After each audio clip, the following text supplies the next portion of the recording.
Alright guys, I got another Hales to work on. Welcome to Hales number 5 for Ian.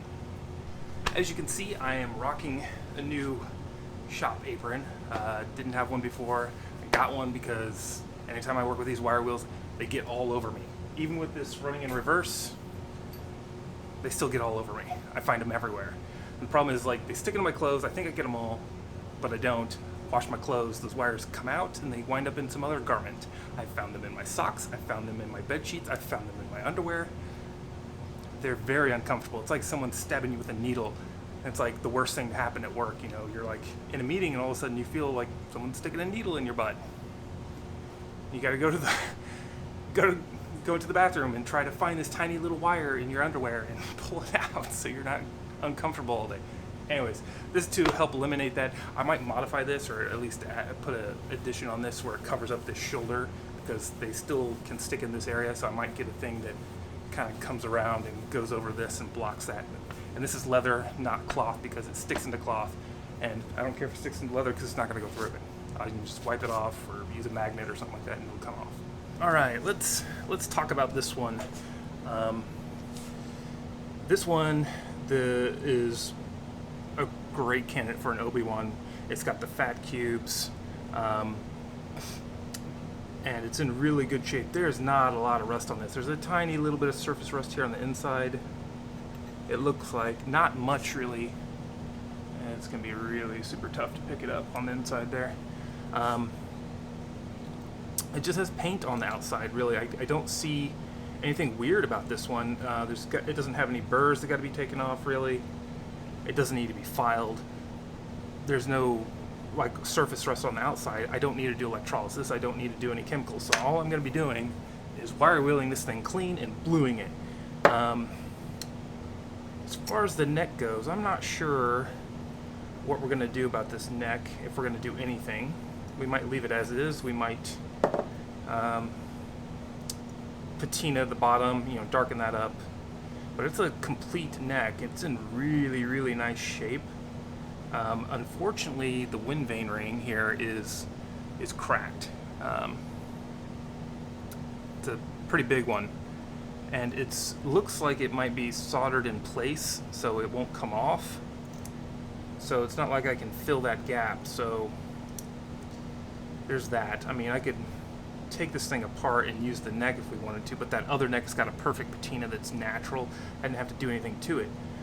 So we're going to use that neck for sure, and we will use this body. Now this frag body, the only thing that wasn't correct on it was this top bevel was just a little bit off, and so we actually sent that off to Scott JUA, and he lathed the correct bevel on here. It was just a very minor, you know, thing to do. Not a big modification. I don't have a metal lathe. I have zero experience using a lathe anyway, so we had to ship it out to him.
I'm tempted to use a paint stripper chemical, which I was kind of hoping to keep this dry, but that paint is really tough and I don't know what kind of paint it is. And I should probably be wearing a mask in case it's a lead-based paint, because it's just turning it into vapor and flinging it into the air. So I gotta think about that.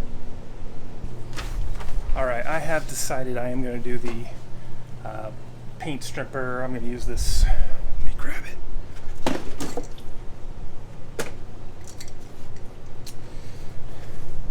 Sit to strip. I've had some luck with it, not great luck with it, but if it can at least soften up that paint some, save some of those wire wheels, because I'm two rows into that grenade and I'm already on my second wire wheel. That's not good.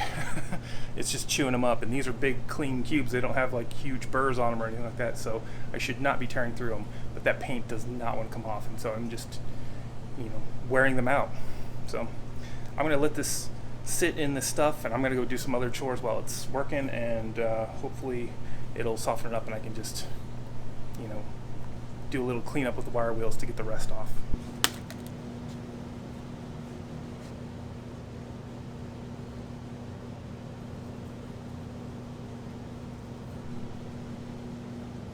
Ew.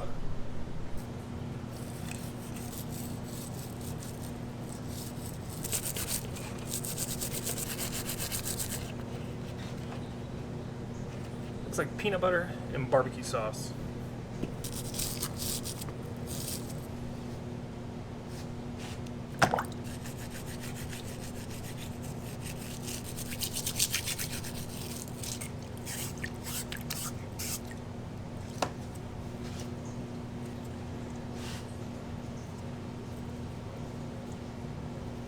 Looks pretty good. There's still a little bit in there, but that's going to be much easier to remove now. The bottom's got that dark ring on it, but it feels soft, like it's soft enough I could scratch it off with my fingernail. So looks like some of this would just wipe off. Yeah.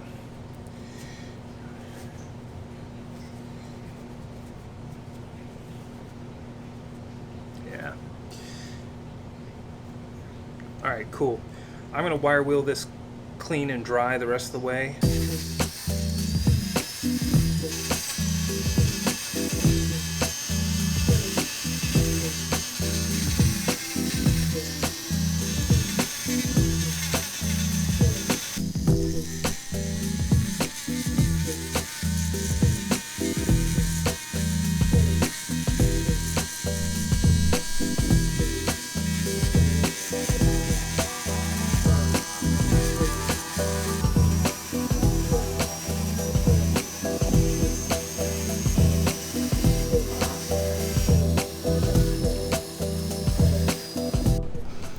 It's pretty clean right now. There are some burrs.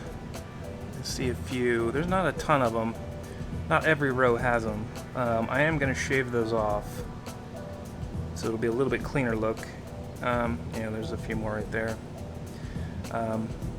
Hopefully it's the kind that I can trim off with just an X-Acto blade, and I don't have to actually get files out and file them down. That would be really nice. They look pretty thin, so that's what I'm expecting.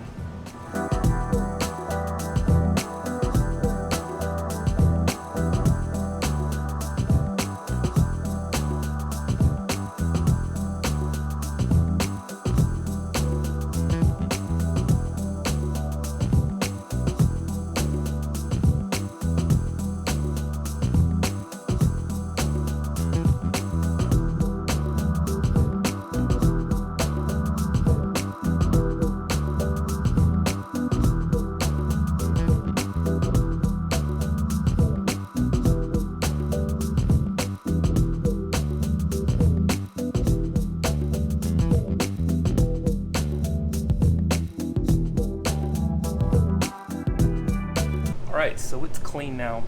I'm going to go ahead and throw the first round of bluing on it.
Alright, so this took really well to the bluing. I am still going to do one more round of it.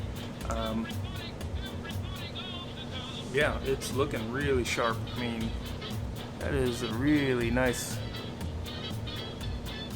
Hales grenade. That's going to look sexy on an Obi Wan saber. Anyway, let's get round 2 done.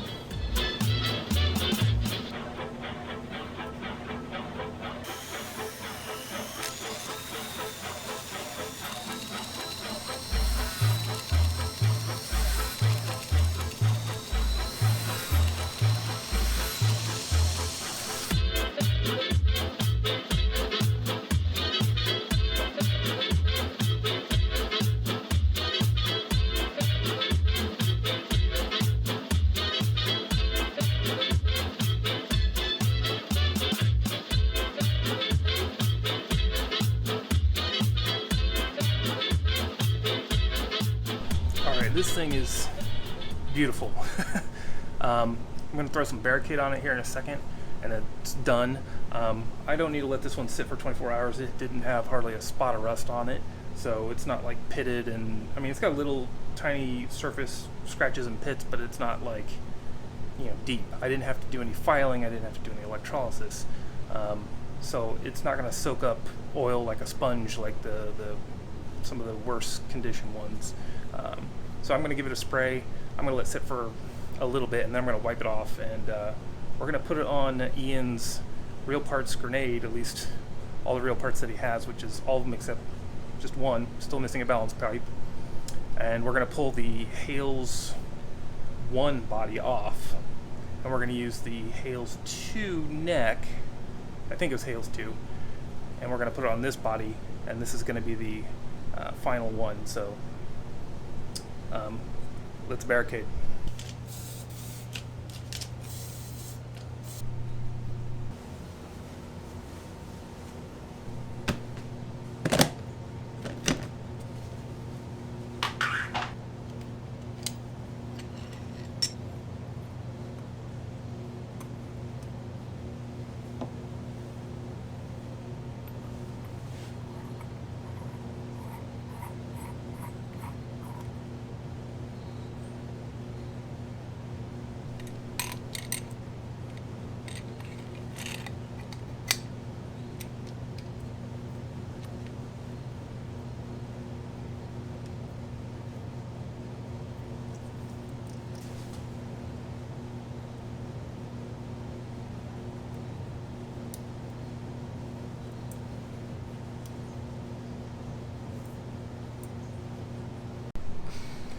Alright, so that's going to be it for this video. I know I didn't do the neck. The neck has got that big crack, and the ring has been glued to the wind vane, so it can't be removed from that to be repaired. At least not as is. I think it's been glued. It could be soldered on there, but I think it's glue. To me it looks like glue. So I'm going to try to figure out a way I can dissolve that. I think I'm going to use some acetone, soak it in some acetone. Hopefully it'll dissolve whatever glue that is. So I'll have to go to the store because I don't think I have any more acetone. I don't know. I'll have to look through my stuff. Anyway, it was pretty standard treatment that I do on the Hales on this one. Not any real big hang-ups, other than that paint was a little tough, and the paint stripper, Citric Clean or whatever it's called, did a great job at dissolving that paint. I would have eaten like a dozen wire wheels had I not used that, so that was very helpful. It looked really gross coming off. It looked like peanut butter and barbecue sauce. Like the brown part was peanut butter and the bottom red ring looked like barbecue sauce. It was weird. Also, it was cool that Scott JUA was able to bevel that top edge to make it accurate to what the Obi Wan saber is. Like we can see it in the reference photos, the way it's beveled here, and that's what he was replicating. So that is a very accurate grenade, and that's the one that Ian's going to be running with, along with the neck that he had prior. This new neck, I've got to figure out some stuff on it. and try to repair it. The neck itself is perfect. It's got the firing pin, the spring in it. Everything looks beautiful. I mean, other than it's got that big fat crack, and the ring wasn't put on straight when they glued it on, so that's a mess on its own. So that'll be a completely separate video when I deal with that problem. Check out the blog, propchopshop.com. If there's links to anything I've talked about, I will have them in the description. I will have them on the blog post. They will be affiliate links if it's like a product. I get a small kickback. If you click on those and purchase something, helps me out, helps me continue to make these videos and grow for you guys. Anyways, that's gonna be it. Until next time.